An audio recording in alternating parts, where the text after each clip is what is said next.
Estamos en comunicación con la exdiputada mandato cumplido y vicepresidenta primera de la Comisión de Discapacidad de la Cámara de Diputados con mandato cumplido y también presidenta de la Red por los Derechos de las Personas con Discapacidad, REDI. Gabriela Troyano, ¿cómo está? Buenos días. ¿Qué tal? Buenos días. Un gusto poder compartir estos momentos con vos y con tu audiencia. La verdad que para mí también es un gusto, si bien la preocupación por las personas con discapacidad, como están pasando en este momento con este gobierno, ¿no?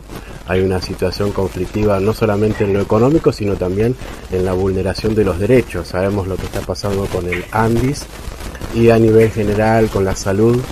¿Cómo están viendo ustedes desde REDI? ¿Cómo están haciendo el seguimiento? Bueno, la verdad que nosotros desde la Red por los Derechos de las Personas con Discapacidad venimos trabajando hace bastante tiempo en coalición con otras organizaciones de derechos humanos de la sociedad civil, como ASIS, la PDH, la Mesa de Discapacidad de Córdoba, la Granja Andar. Bueno, la verdad es que también con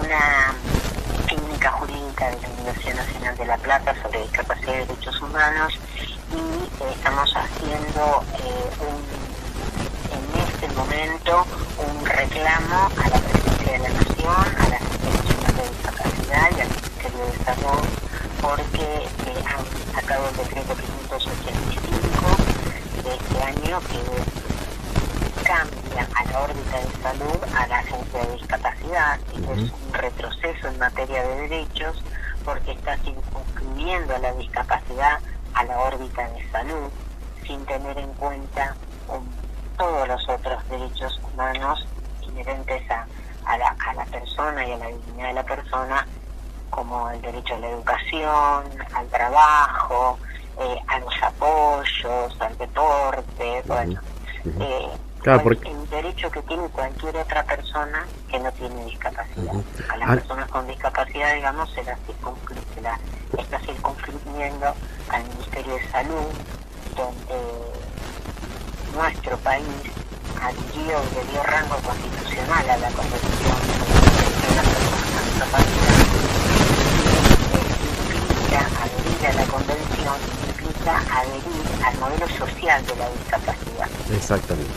Eso es lo importante, ¿no? Porque antes no era antojadizo que perteneciera a la órbita de presidencia y ahora se pase a la órbita del Ministerio de Salud. Hay toda una concepción muy importante, ¿no? No tiene que ver con salud, sino con lo social. Exactamente, tiene que ver con lo que se concibe como discapacidad. Esto es muy importante aclararlo, porque más de 167 organizaciones de países a nivel mundial se pusieron de acuerdo en llamar a las personas como personas con discapacidad. ¿Por qué? Porque persona en todos los códigos civiles está definido con sus derechos y sus obligaciones. Entonces, bueno, decir, sos persona con alguna discapacidad. ¿Qué es una discapacidad? Es alguna deficiencia que no te permite realizar las cosas en las mismas condiciones que otros. ¿Por qué? Porque al interactuar con el medio social se te presentan barreras que debes cruzar la calle. Hay una barrera que el medio social te implica, que es la no existencia de la rampa, que no te permite desenvolverte en la comunidad como cualquier otra persona. Entonces, el concepto justamente del modelo social es que centra esa deficiencia en el medio social, ¿sí?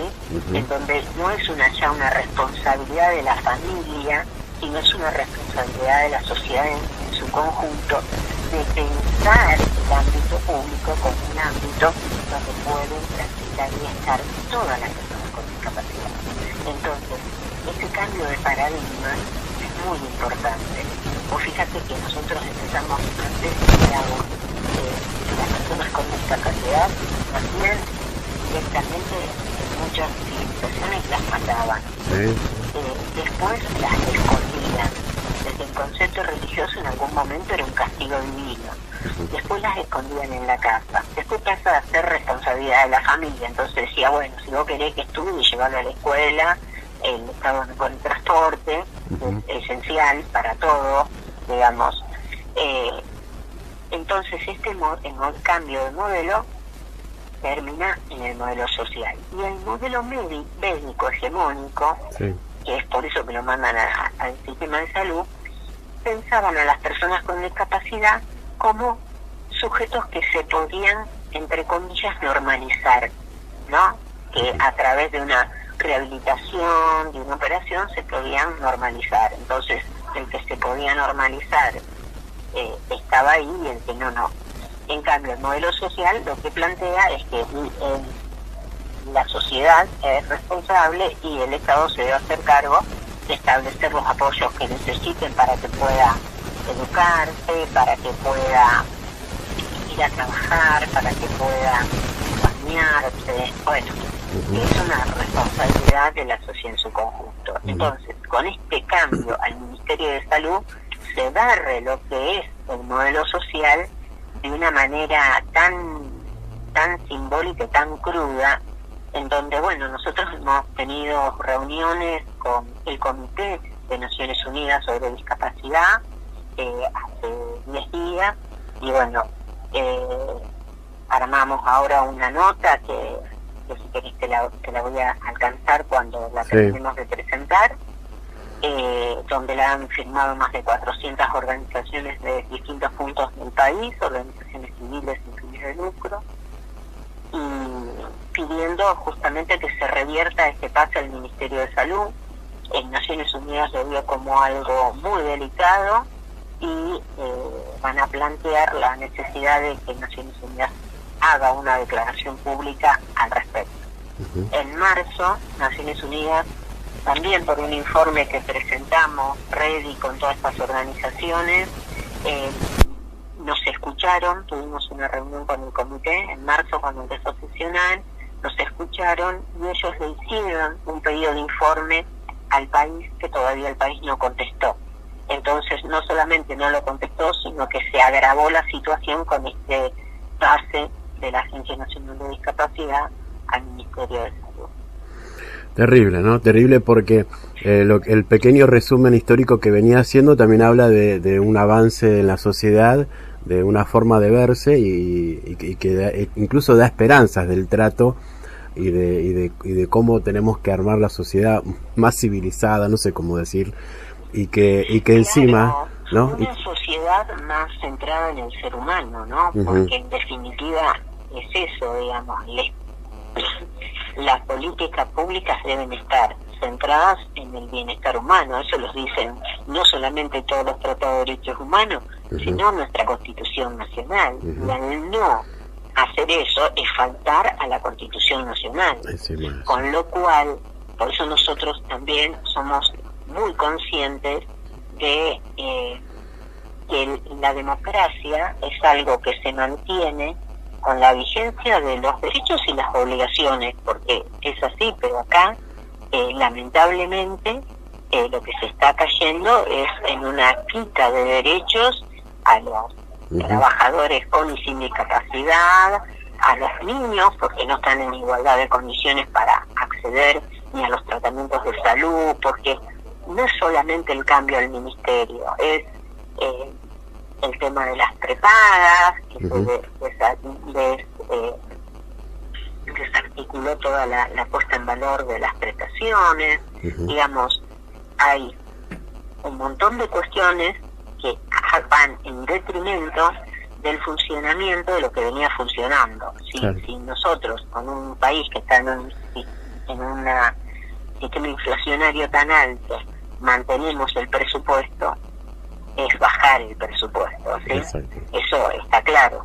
Si a nosotros no nos aumentan nuestros sueldos, cada vez el poder adquisitivo disminuye y ni siquiera podemos alimentarnos, digamos, que es lo que termina pasando en las personas con discapacidad, que por ejemplo cobran una pensión no contributiva y que encima son estigmatizados por cobrar la pensión, pero están en una sociedad que no le da trabajo. De hecho, este gobierno ha echado a más de 160 personas con discapacidad, no les da trabajo y encima los estigmatizan por darle un ingreso que es la pensión, que es absolutamente mínimo, porque todos sabemos que con ese haber jubilatorio una persona no puede tener una vida autónoma, independiente. Sí. No, tiene que tener la ayuda de su familia, o muchos terminan viviendo en la calle, que eso no hace falta, digamos, hace falta transitar las calles de las distintas ciudades para verlo, ¿no?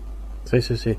Y para peor, hay una desregulación en marcha con el nuevo ministro que está desbaratando y que después también repercute en los aranceles de los proveedores o de los pocos proveedores de los servicios que atienden en los centros de atención a las personas con discapacidad, ¿no? Exacto, sí, por eso fíjate que la desregulación de las obras sociales terminó con una resolución de la justicia diciendo que aplicando el no innovar, porque si no la familia no podía acceder a la rehabilitación y estaba antes el derecho al acceso a la salud, porque digamos, acá sí, cualquier ser humano, cuando se habla del derecho de acceso a la salud, como toca a personas con y sin discapacidad, es absolutamente indiscutible. Bueno, pero acá las personas con discapacidad que no tienen acceso a un servicio de salud, directamente se le imposibilita su vida, pero a corto plazo. O sea, ese es el tema. Una persona, a lo mejor sin discapacidad, a medida que va siendo grande, empieza a tener más situaciones de enfermedad o de salud. Pero la persona con discapacidad ya muchas veces, depende de la discapacidad, tiene que tener un buen sistema de salud para poder acceder en igualdad de condiciones a algunas cuestiones, como es la educación, por ejemplo, para poner un caso, ¿no? Para poner un caso. Usted, dígame si me equivoco, pero en un momento integraba la Asociación Azul, ¿no? Que tenía un trabajo por la autonomía de las personas con discapacidad, ¿no? Claro, sí. La Asociación Azul es una asociación de la provincia de Buenos Aires, en donde trabaja la autonomía y la vida independiente de las personas con discapacidad, donde la figura principal es el asistente personal, que está en el artículo 19 de la Convención sobre los Derechos de las Personas con Discapacidad, y que se diferencia del acompañante terapéutico, porque el acompañante terapéutico es una figura que es específica para las personas con discapacidad social, psicosocial o que tienen situaciones de salud mental, y que, por ejemplo, digamos, tienen otra función. El asistente personal está vinculado a personas con discapacidades múltiples que requieren la ayuda de una persona para poder desenvolverse en la vida diaria, ya sea para ayudar a su aseo personal, ayudar a la compra, ¿no? El caso, son casos de situaciones de discapacidad múltiple, parálisis cerebral, desde que primero se nos puede venir a la cabeza, pero también, por ejemplo, la sordoceguera, en donde la persona sordociega va a necesitar un intérprete de lengua de señas que le haga la lengua de señas sobre la mano para poder entender lo que pasa y lo que no pasa, ¿no? Porque además de ser ciega, es sordo y ciego, ¿no? Realmente, bueno, hay situaciones complejas donde justamente lo que va es la figura del asistente personal, porque el asistente personal también ayuda en el aseo personal, digamos, y como es una persona tan cercana a la intimidad de esta persona, debe ser elegida no por la obra social, sino por la persona con discapacidad. Esto es, te digo así, una síntesis de la lucha del movimiento de personas con discapacidad en lo que es autonomía y vida independiente, que específicamente en Argentina Asociación Azul es quien trabaja específicamente esta temática. Yo pensé... Desde, por ejemplo, desde REDI también se trabaja tema de autonomía y se trabaja el cumplimiento de la convención en general, ¿sí? Yo lo que pensaba, disculpa, termine. No, no, no. Lo que pensaba. Que yo me dejas hablar y sigo hablando. Me imagino. Pensaba con respecto a esto de la autonomía, y recién hablaba de la posibilidad de cualquier persona, o incluso de las personas con discapacidad, de terminar los estudios universitarios, y que eso haría a su autonomía, ¿no? Cómo veníamos avanzando históricamente con los derechos y cómo la sociedad venía entendiendo, y ahora nos aparece este retroceso, ¿no? Sí, yo no sé si bueno, la verdad es que la pregunta que haces o la mención que haces es muy interesante. En el grupo de trabajo están las universidades nacionales, porque las universidades nacionales tienen una red de comisiones por discapacidad que atienden específicamente a las necesidades para brindar los apoyos a las personas con discapacidad que ingresan al ámbito de la universidad, donde tienen convenios, por ejemplo, con sus anexos para el acceso al libro digital, por ejemplo, para las personas con dificultades de acceso al libro porque no lo pueden tener en la mano o porque son ciegos y no lo pueden leer. Bueno, realmente las comisiones de discapacidad de las universidades nacionales han avanzado en la inclusión de las personas con discapacidad y están siempre con esta misión, ¿no?, de extensión universitaria, apoyando también a las organizaciones de discapacidad. Eso se ha avanzado un montón, si bien falta, pero se ha avanzado, y bueno, hasta tenemos muchas universidades que tienen intérpretes de lengua de señas para aquellas personas sordas que acceden a la universidad, donde esto, si vos te fijás, mundo es muy difícil y es impensado. Las personas sordas son muy pocas las que tenían acceso a la educación superior, ¿sí? Porque no había justamente dentro de las universidades una comisión de inclusión. Sin embargo, esto hoy por hoy en Argentina y en Latinoamérica, bueno, en muchos países del mundo, por supuesto, pero digo en la región, por hablar de la región, venía avanzando, ¿no? Sí.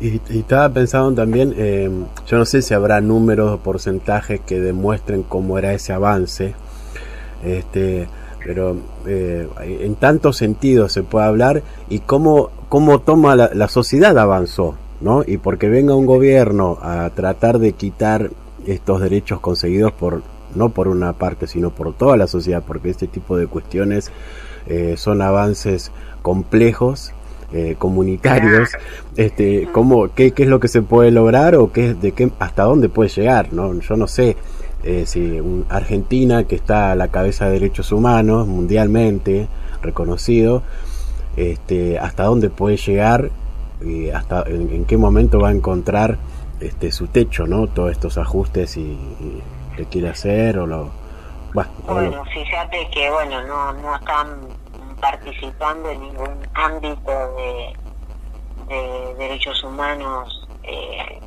internacionales, y en donde participan las posiciones que están es contraria a la agenda ambiental, a la agenda de derechos humanos. Esta última visita de los diputados a los presos que fueron perpetradores de los crímenes más crueles en la dictadura militar y el secuestro de niños. La verdad es que es algo tremendo, ¿no? Atenta contra la justicia, contra la dignidad humana, contra la democracia.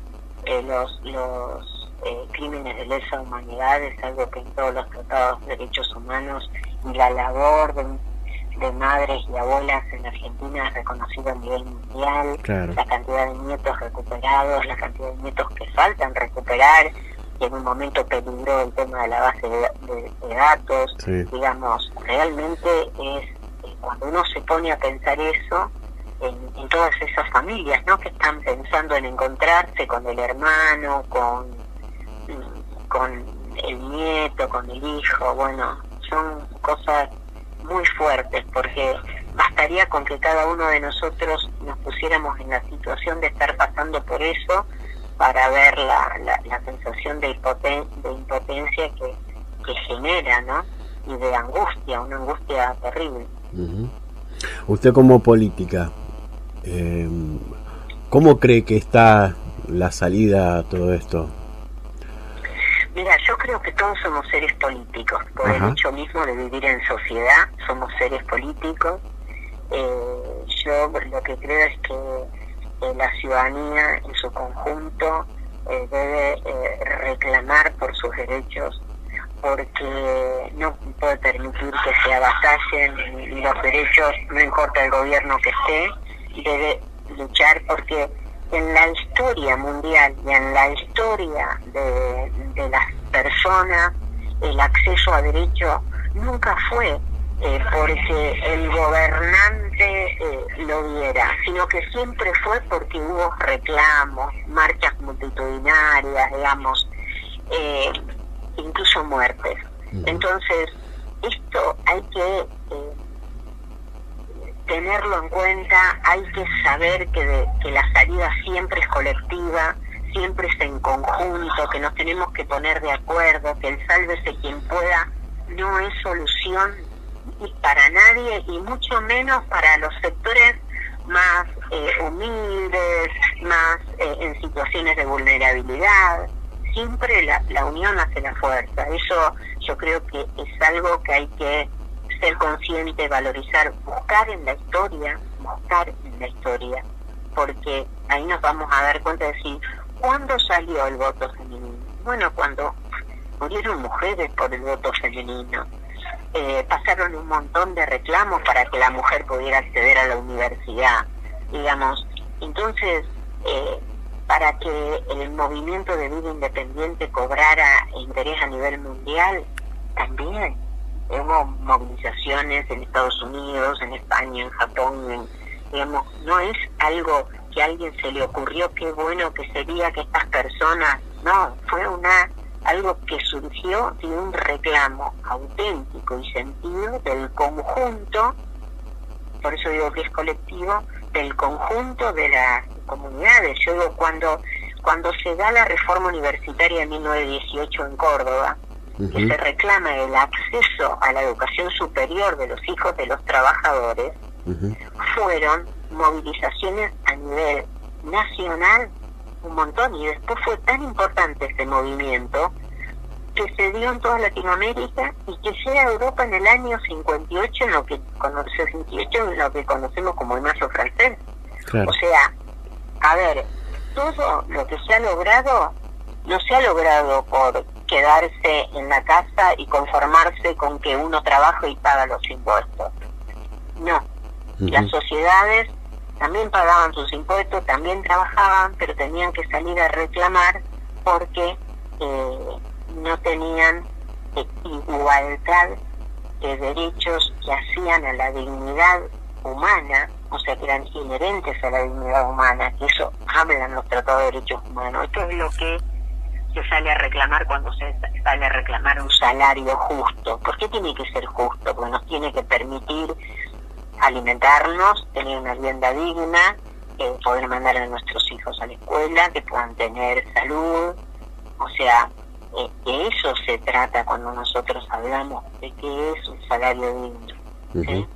¿Cuáles son las leyes que tenemos que prestar más atención? Yo estoy pensando en los padres que tienen al cuidado a sus hijos, o a personas grandes ya como yo que estamos con problemas, con discapacidades, y que desconocemos lamentablemente, ¿no? Nuestras leyes, nuestros derechos.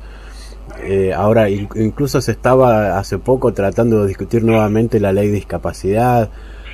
¿Cómo estamos en ese sentido? ¿Dónde nos agarramos? Bueno, en ese sentido hubo una consulta a distintas organizaciones. Eso, si bien nunca se trató en el recinto, bueno, nosotros como REDI hicimos un pedido de informe con respecto a esa ley.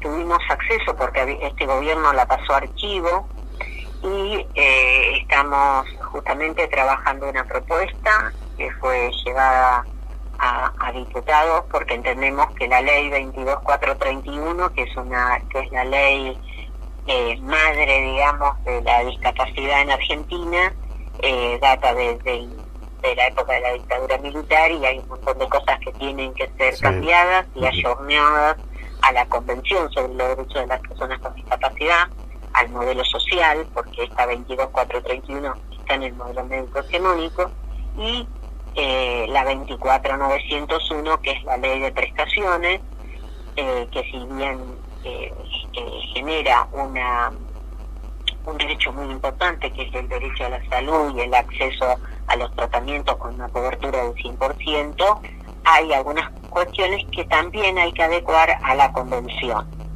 Pero esas son las dos legislaciones